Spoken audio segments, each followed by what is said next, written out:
y ahora ya pasamos A la investidura. a investir. Claro, viene la investidura. Pues sí, señor. Supongo yo, no sé. Sí, sí, que es que hay Que hoy los el otros tema que vamos a investirán. desarrollar inmediatamente es un artículo extraordinario, no porque sea bueno, sino porque es más culto y más honesto que todo lo que se ha publicado en España en los grandes periódicos desde hace 30 o 40 años. La primera vez. El autor se llama Guillermo Cortázar. Gortázar. Gortázar. Y es del PP. Bien. Es del PP, yo creo que lo dejó. No lo pone aquí, del PP. Ah. Dice, a lo mejor es historiador y abogado. Es militante del PP y fue diputado en la quinta, sexta y séptima legislatura. Pero es militante del PP. Es Bien. una persona seria del PP. Bueno, pues que yo no sé cómo sigue en el PP. Pues vamos a decirle que se salga y que entre No, rápidamente. Eso cada uno. Ya. En el MCRC. No, te voy a decir porque el título del artículo que escribe a toda página se llama La crisis del estado de partido. Y lo que dice, en primer lugar, hace bien en recordar a Manuel García Pelayo, primer presidente del Tribunal Constitucional, que ya advirtió en 1986 lo que yo venía advirtiendo desde 1976, 10 años antes, en un libro que él publicó con el título de El estado de partido. Es decir, que el estado de partido no ha sido una invención mía peyorativa para atacar, criticar y poner en ridículo a la monarquía de partidos que hay en España, sino porque el estado de partido es la designación científica que merecen todos los sistemas políticos de Europa continental, menos Francia. Suiza también. Hombre, tiene el sistema proporcional. Donde esté el sistema proporcional hay estado de partido, porque hay subvención. Sí, pero es una cosa muy... Es que es mixta, porque tiene también referéndum. Sí, pero que Suiza... no es típico. El Suiza no es típicamente un estado de partido, pero tiene también características del estado de toda partido. Europa porque el pluralismo del partido único. Sí, exactamente. El partido de partido es el pluralismo del partido único. Por tanto, la continuación de la dictadura y la democracia por otros medios llamados socialdemócratas, que es la que inventan esto del estado de partido y que fue una creación de la socialdemocracia posterior a la República de Weimar y posterior a Hitler.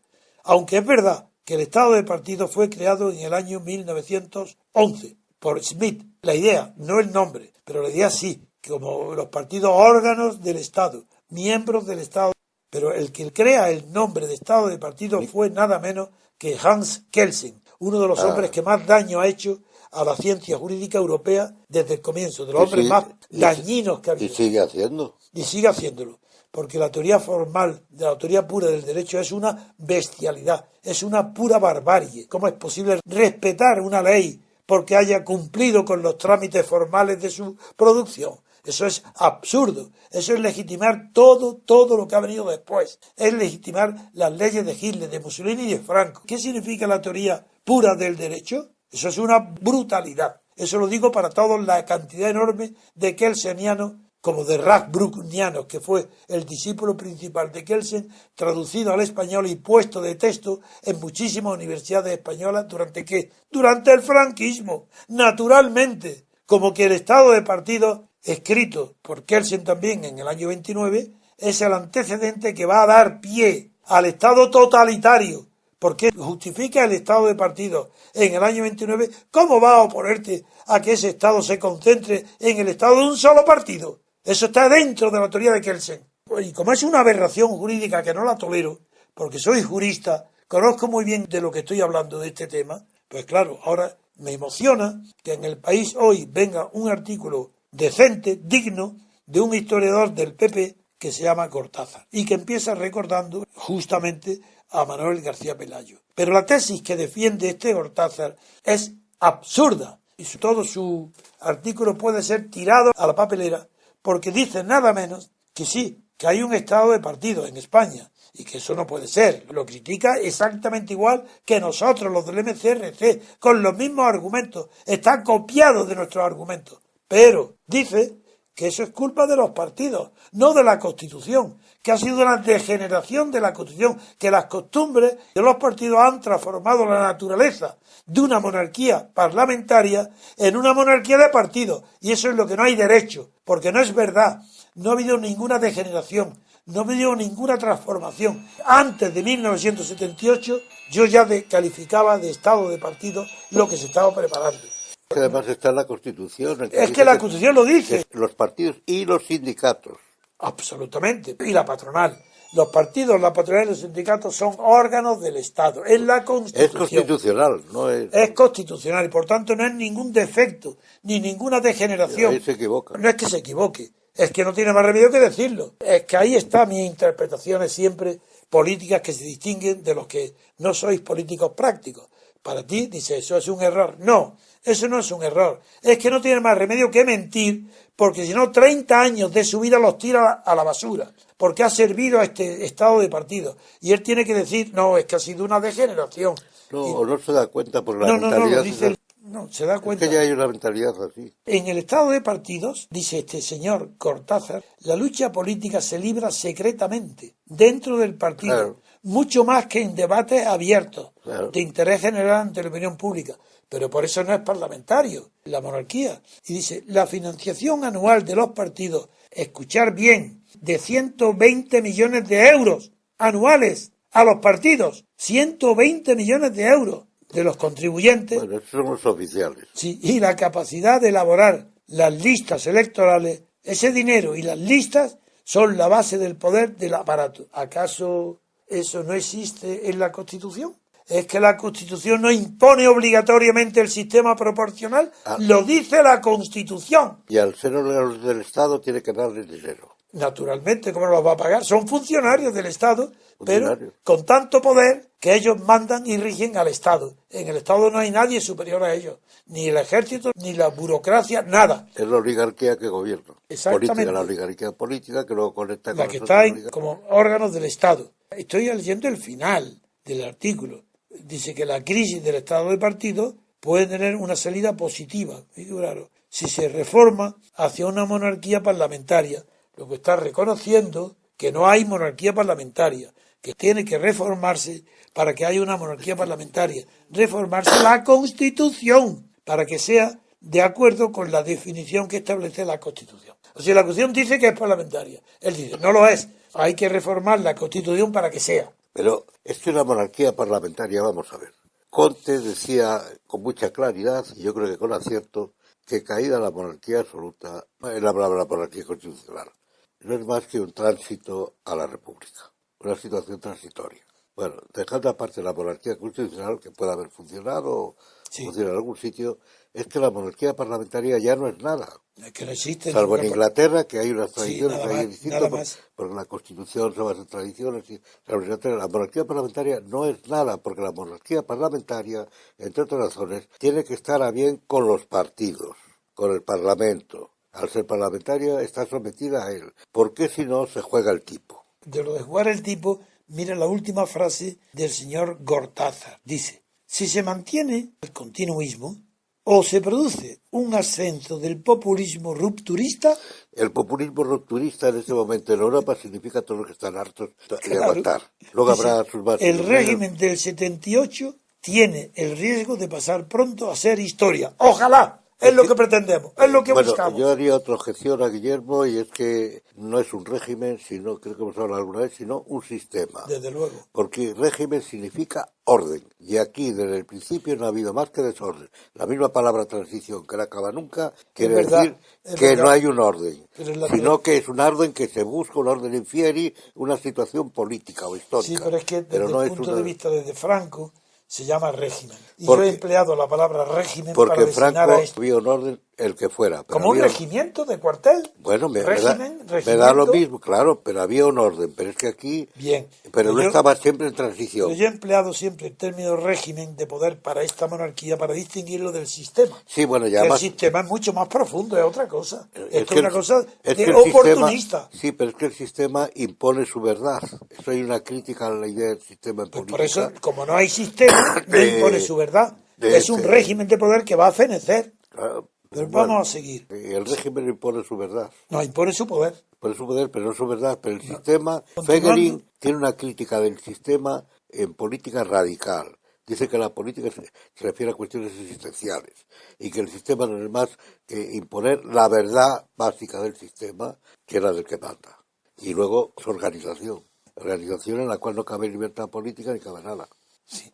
Para satisfacción de los asociados al MCRC, no voy a resumir, pero sí recomiendo que el que pueda y quiera, tenga humor, que lea este artículo porque veréis cómo es la confirmación de todas nuestras tesis, pero de todas, absolutamente. Figura lo que dice. Empieza diciendo mal, porque García Pelayo no dice que el estado de partido en nuestro régimen puede evolucionar hacia un estado de partido. No, es que lo califica lo que hay de estado de partido. Pero ha deformado el pensamiento de Manuel García Pelayo para justificar que él ha estado al servicio de este régimen durante 30 años. Por eso tiene que decir que es producto de una degeneración. Yo de verdad creo que en el caso de Guillermo no es para justificar nada. Entonces que es muy poco inteligente. No. ¿Cómo no se da cuenta que está en la Constitución inscrita lo que hay? Yo lo he perdido de vista hace mucho tiempo, pero yo lo atribuiría a inercias de esas que hay. Que no piensa. La inercia... Bueno, si es que dice lo contrario, por ejemplo.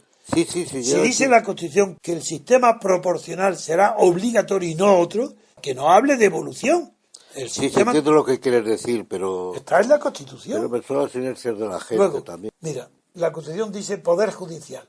Como tú eso no te preocupa, pero yo te lo digo. En primer lugar, eso de Poder Judicial es una falacia. Lo judicial es autoridad y no es poder. Para empezar. Luego. Es verdad que viene de atrás. No, y por el propio Montesquieu, que era magistrado... Que decía que era nulo como tal poder. Pres, que dijo casi nulo. No, pero yo lo que voy a criticar es otra cosa. En la Constitución llama título Poder Judicial.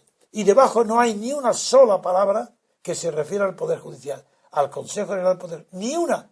Debajo del título, todo lo que dice es que los jueces, los 5.000, 8.000 o 10.000 jueces que hay en España, son y serán independientes en el ejercicio de su función. Punto. Ese es el Poder Judicial. Todo lo contrario es lo que ocurre. Bueno, pues claro. Pero voy a seguir porque es que merece la pena, es una satisfacción para nosotros y para mí en concreto, y todos los que me han seguido, a ver cómo un historiador, un hombre serio... Hay que caer en la cuenta.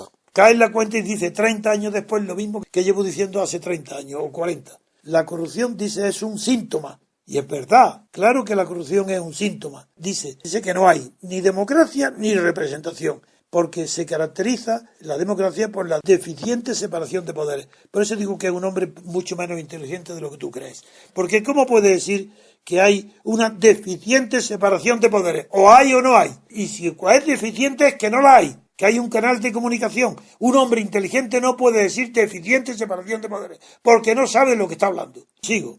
Dice después, hay escasa representatividad. ¿Pero qué está diciendo? ¿Pero cómo escasa representatividad? Hay nulidad. Y si él, en lugar de querer justificarse, leyera a Leibholz, al presidente del Tribunal Constitucional, sabría que este jurisconsulto y fundador de la Constitución alemana de Bonn dice que en el estado actual alemán, el que él funda con la Constitución, no queda ni un solo elemento de representación y que ha superado toda la doctrina representativa. Ha sido sustituida por la integración de las masas en el Estado. Y si esto no lo quiere saber, que no lo diga. Por muy amigo que sea o por mucho respeto que tenga Dalmacio por él, digo, no se puede decir semejantes mentiras, porque eso es una mentira. No hay separación ninguna, ni hay representación ninguna. No es que haya escasa. ¿Qué es eso? No es verdad. Pero eso tiene que decirlo, porque si no, ¿cómo va a criticar lo que hay? Está en la Constitución. Seguimos. Dice el secretario general de PSOE. Perdón un momento, eso es consecuencia de la doctrina de la integración de Sment. Sí, de Sment, claro, si yo he estudiado y lo conozco muy bien. Pero quiere decir que viene de ahí, ¿no? Viene de ahí, sí. Pero eso fue en la República de Weimar. Y esto es posterior. Es que Sment tenía además el No, es que Leibholz tenía una posición contraria a la de Smet en la República de Weimar. Y luego cambió. Sí, pero luego en la integración después... Fascista, pero aplicada pensando estrictamente en la política, en una Alemania deshecha. No, integración política, es nazismo. En una Alemania deshecha y tal. Pero es que el problema... No, deshecha no, porque estamos hablando de la República de Weimar. Sí, es verdad. Pero luego de la guerra, claro. Luego él es como el patriotismo constitucional exactamente. de Dol Sternberger. Sí, Sternberger. Que también viene porque Alemania piensa... Pero eso es del año 49. Bueno, viene un poco después. Que ya después de la guerra mundial. Todo se junta. Pero quiero decir que la de Sment tiene otra causa que no sé en qué punto influyó la... A ver, porque yo sé que el tema lo conozco muy bien. Una causa religiosa. ¿Quién? Causa religiosa.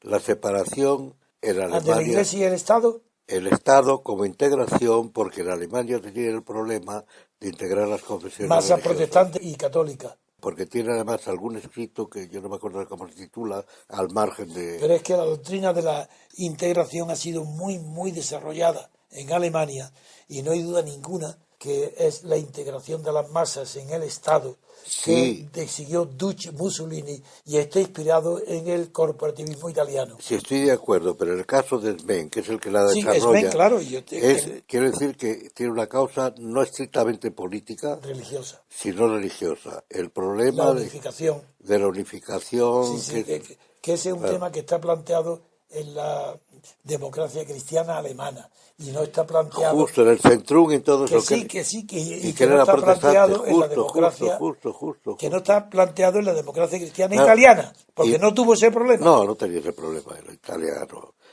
que Pero, don Sturzo no trató ese problema, que fue el fundador. Y en cambio en Alemania los fundadores de la democracia cristiana sí estaban preocupados por la integración de católicos y claro, es que ahí en protestantes, Italia no que había es verdad, en Italia no había ese problema. de verdad. No había ese No, problema. no, no, claro que Quiere decir no. que tiene un origen religioso, en cierta manera, la teoría de la inclinación de Smen. Claro, Luego, sus repercusiones, eso ya es otra cosa. sí, no, fue de un origen no único, pero no, porque la Que más teoría, remotamente tiene que ver con la idea alemana mira, de folk. hay una cuestión que quería decirte, la fecha, que la que determina todo esto va a ser la fecha.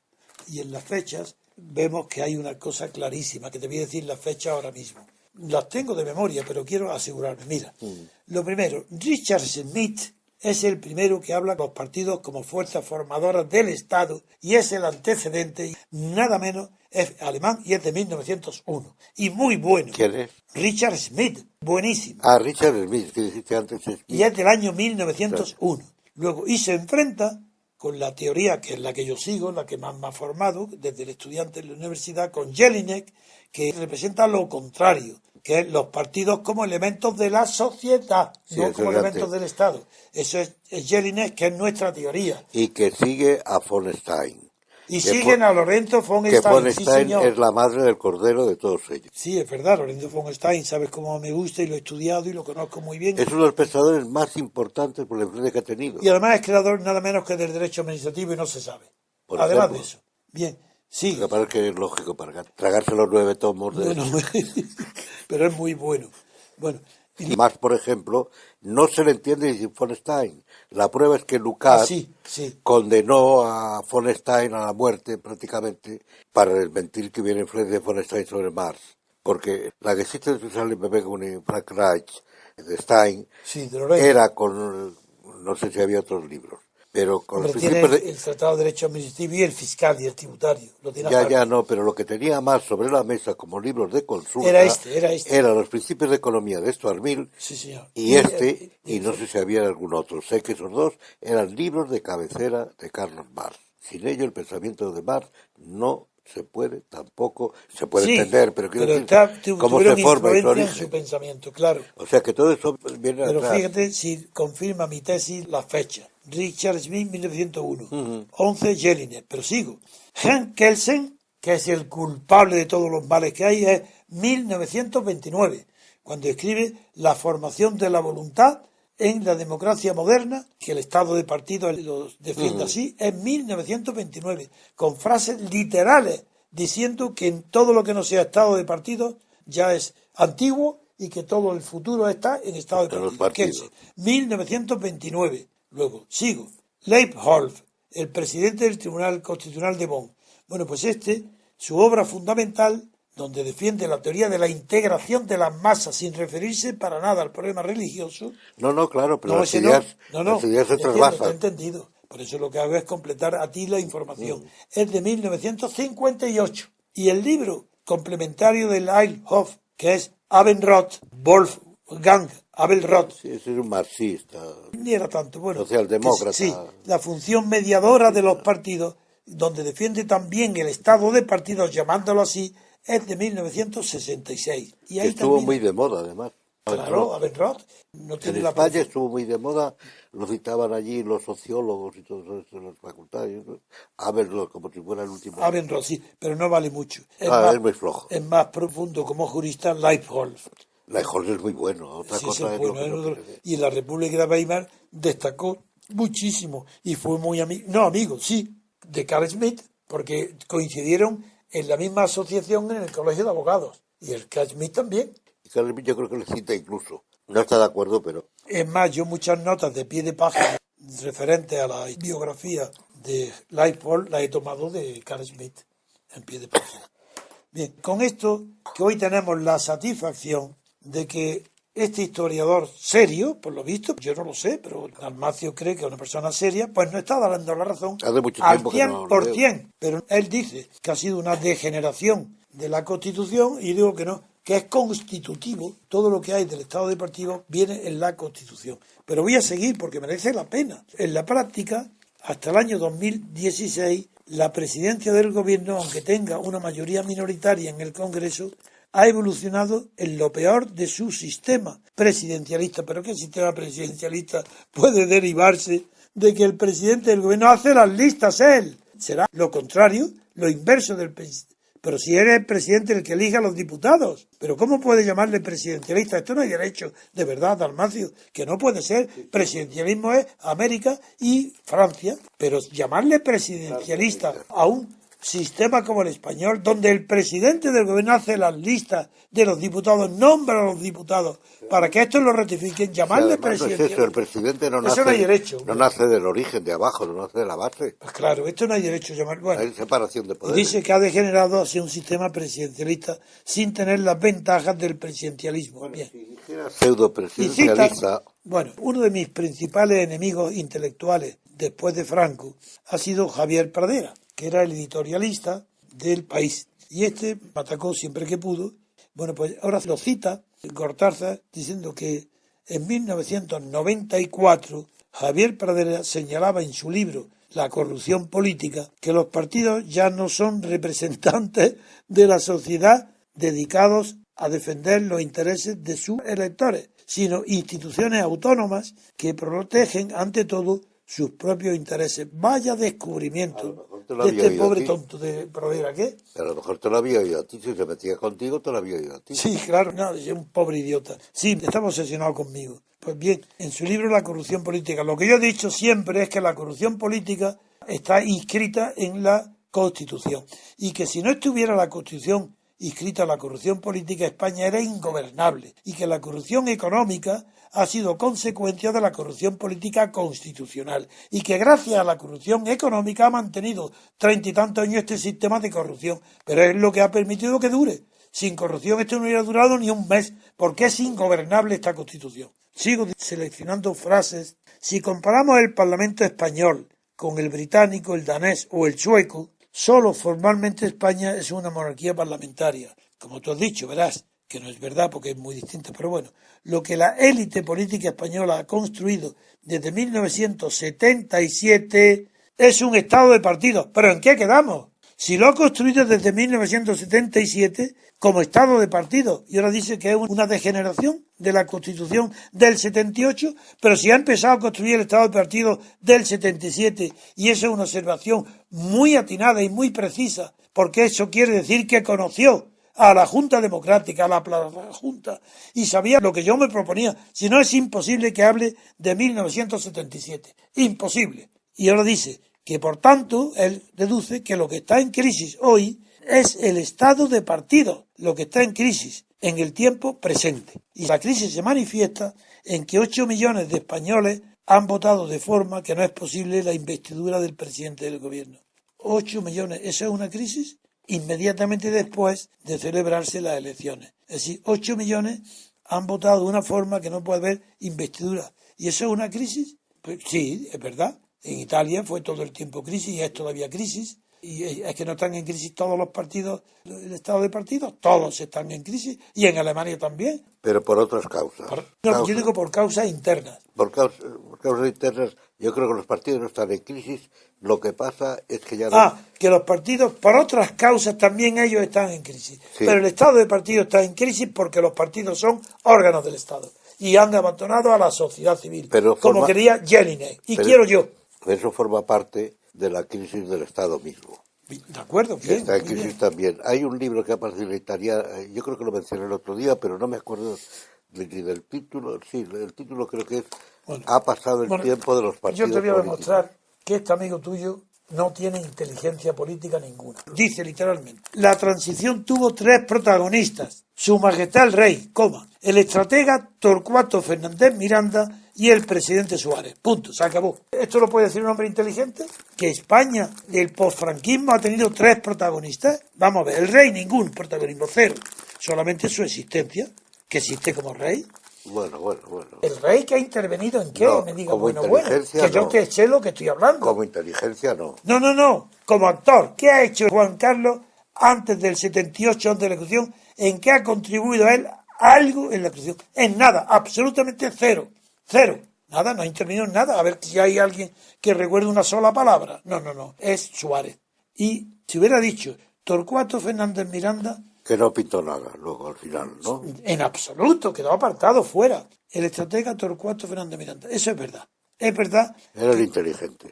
Sí, yo lo conocí también personalmente, pero sí es que he conocido a todos. Y este era un hombre, sí, era estudioso, serio, y su frase es verdadera, no fingida. La estrategia fue franquista hasta la médula, Sí. falangista hasta la médula, pero con buenísimas relaciones, no sé si también miembro del Opus Dei. Esa fue la singularidad de Torcuato Fernández Miranda. Por eso tuvo una oposición única a la muerte de Franco en la enfermedad de Franco, porque tenía el apoyo falangista, que de ahí viene, del apoyo de Torcuato a Suárez, viene el nombramiento de Suárez como ministro del movimiento, Suárez, y luego este Torcuato Fernández, su mérito es la frase que guía todo su pensamiento. De la ley. No, el rey, por supuesto. De la ley. Es de la ley a la ley. A la Punto. ley. Se acabó. Esa es toda la estrategia. ¿Y qué fue? Que no ha habido ninguna ruptura. Mantener la continuidad legal. Pues no es verdad, mintió. ¿Y eso no te parece que es kelseniano? Totalmente, por Dios. Pero pues claro que es kelseniano. Pues claro que sí. Pero si por eso yo los odio. Porque conozco las fuentes falsas donde Porque todo tendría vive. que ser, si acaso, de la legitimidad a la ley. Eso hubiera sido distinto. Si Claro, hubiera no, dicho. tendría que ser si acaso. No dijo Claro, que tuviera claro, que ser. ojalá. De la Él era un legitimidad a la ley. fascista. Torcuato era fascista. Yo lo conocí. Discutí con él varias veces. Era un kelseniano, seguramente.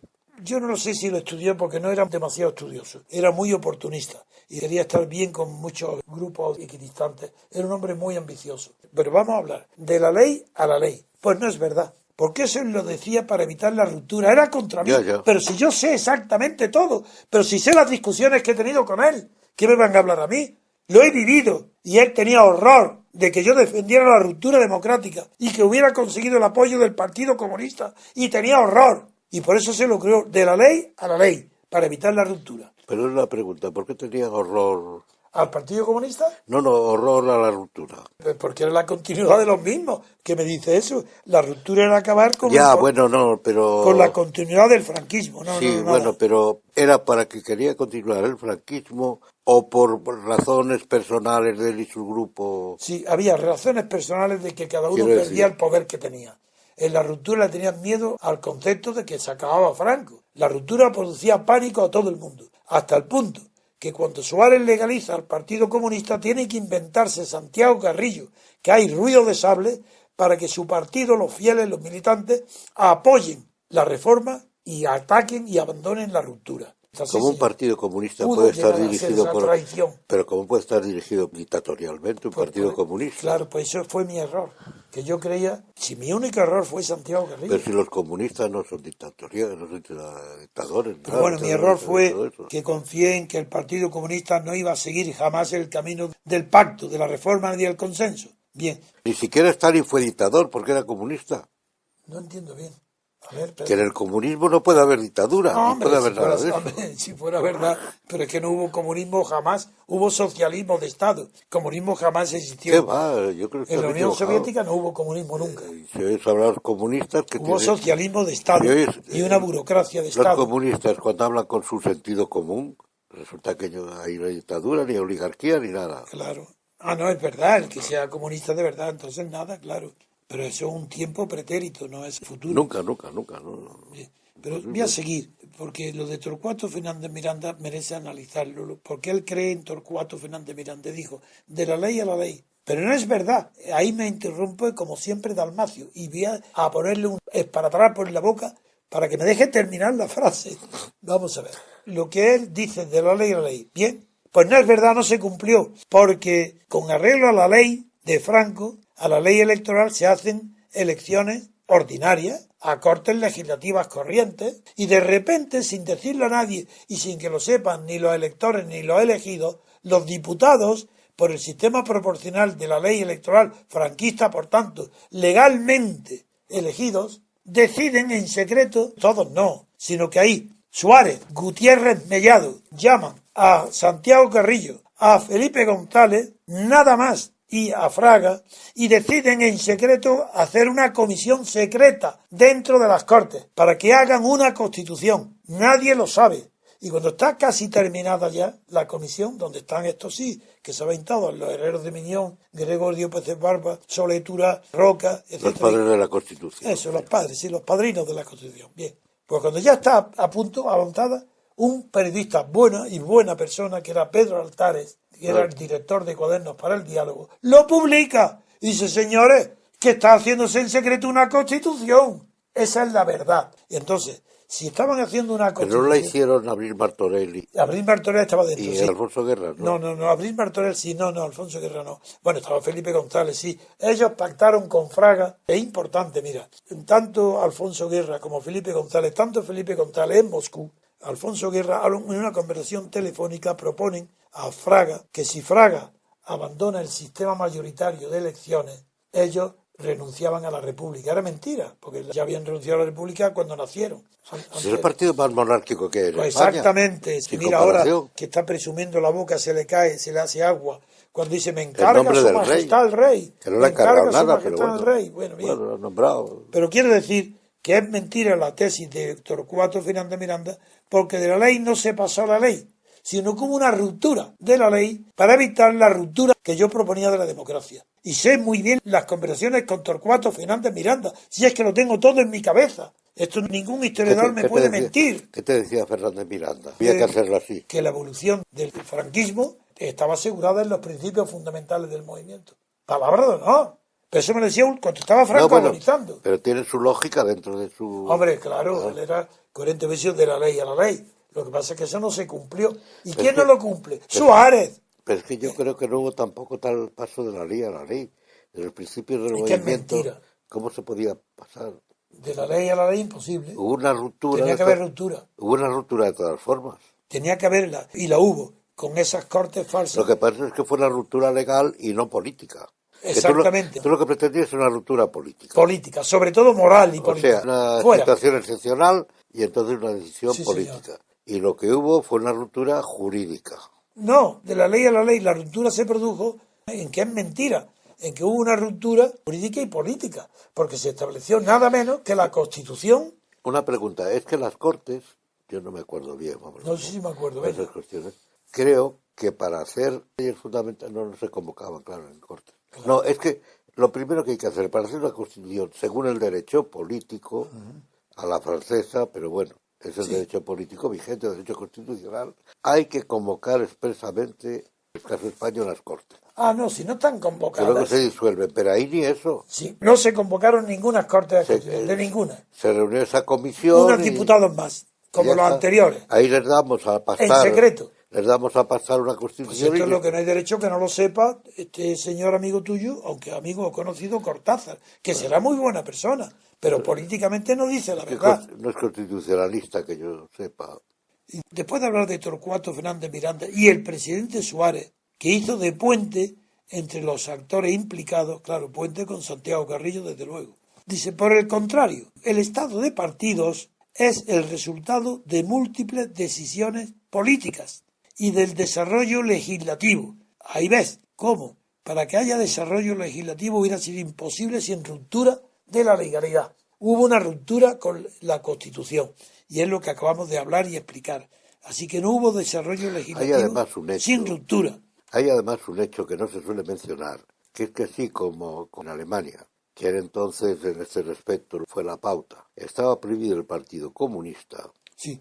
En cambio aquí, ¿por qué se acepta el Partido Comunista? Lo digo como indicio, como confirmación, indicio y confirmación de lo que yo sufrí. ¿Por qué aquí se acepta el Partido Comunista?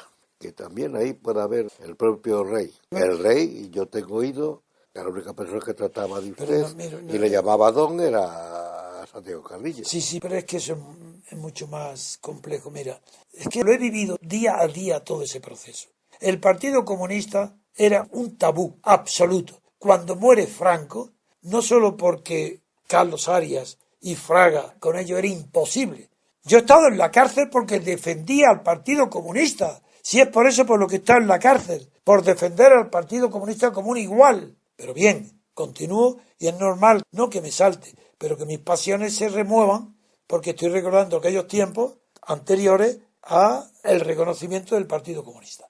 Se reconoce, uno, porque antes de ser reconocido por el Estado, la acción de la Junta Democrática por toda España, y perdona que te hable en primera persona, por mi acción personal recorro España, poniendo de largo, presentando en sociedad a los partidos comunistas en muchas ciudades españolas y pueblos grandes. Los minto en sociedad. Pongo a Rafael Carboneras del Opus presentando al Partido Comunista en París y ante el mundo. El Opus Dei reconociendo al Partido Comunista. Y eso no era más que un símbolo. Porque aquí en España puse banqueros, empresarios, sindicatos de comisiones obreras, no digamos.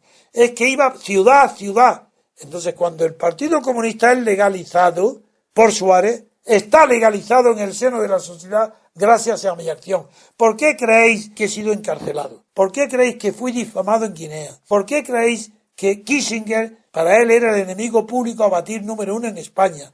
¿Por qué me llaman Trevijano Maverick el servicio de espionaje? Por el Partido Comunista, porque Kissinger le dijo a Helmut Schmidt, quien a su vez se lo transmitió a Felipe González, que yo era el peligro número 1 y que mientras yo estuviera al frente de la oposición al franquismo, España iba a evolucionar exactamente igual que Portugal, dándole al partido de Cuñal, a Santiago Carrillo, el poder que después de la revolución de los Claveles había obtenido Cuñal con el almirante Cutiño. Y esa fue la razón única por la que yo fui a la cárcel y por la que fui difamado, nada más que por miedo a que el Partido Comunista, reconocido en España y presentado y empujado por mí, pudiera evolucionar en el mismo sentido que el portugués. Es que conozco tan de memoria porque es mi vida. Entonces, a mí ahí no puedo admitir que nadie me diga ni siquiera una coma. No puede ser. Yo sé cómo ha sido. Entonces, ¿por qué lo reconoce Suárez? Primero, cuando lo reconoce Suárez, ya se ha producido la difamación. Yo ya estoy apartado. Me difaman. Primero, Felipe González le dice a Fraga que mientras yo esté en la calle es imposible que el PSOE entre por la ventanilla de Carlos Arias, como anunciaron en mi despacho Mújica. Y Fraga le dice, no te preocupes, eso lo arreglo yo. Le metió en la cárcel inmediatamente. Sí, Fraga, ningún juez de orden público, nadie. Vino la policía a la cárcel, derecho, sin juicio ninguno, ningún juez me interrogó, ni el de orden público. Que cuando fue a interrogarme yo llevaba 15 días y mi manera de tratarlo hizo que se vaya huyendo y no me hizo declaración ninguna. No, primero Fraga me mete. Pero la sorpresa de Fraga y de Felipe es que creían que con eso ya estaba todo hecho y que el PSOE ya tenía el camino abierto para que sin legalizar el Partido Comunista el PSOE tomara una ventaja colosal respecto a la competencia desde la izquierda que el Partido Comunista no le podría hacer porque era un partido clandestino. Y esa es la obsesión que tenía Felipe González y la socialdemocracia alemana, donde el Tribunal de Bonn había prohibido al Partido Comunista y por tanto no podían comprender que en España hubiera alguien llamado Trevijano que estuviera promoviendo el reconocimiento y la legalidad del Partido Comunista. Bien, después de la liberación de Fraga, después de liberarme a mí de la cárcel de Fraga, entonces yo tengo una reunión en mi despacho. Día 14 de junio del 76. Ya conocéis mi carácter, todo el que aquí protesta de mi carácter, tiene que saber que ese carácter lo formé cuando estaba solo en la oposición de Franco, haciendo que todos los partidos se unieran, no teniendo miedo a nada y teniendo que imponerme muchas veces por mi propio carácter, de que tanto por mi preparación dialéctica y teórica como por mi propia voluntad callaba y silenciaba a los partidos oportunistas como el PSOE. Bien, pues salgo de la cárcel. Digo, ¿cómo es posible que durante 4 meses que he estado en la cárcel ni un papel se ha movido en la calle? Es que no ha habido ni una manifestación, ni un sindicato, ni una protesta, cero. Mientras que antes de ir yo a la cárcel era permanente la movilización antifranquista. Bien, entonces allí mismo digo, esto se ha terminado. Es que mañana mismo yo, si no estáis de acuerdo, convoco inmediatamente en toda España manifestaciones enseguida por la libertad y la amnistía y la unidad de España. Dije entonces unidad, amnistía y libertad, pendiendo unidad. Entonces,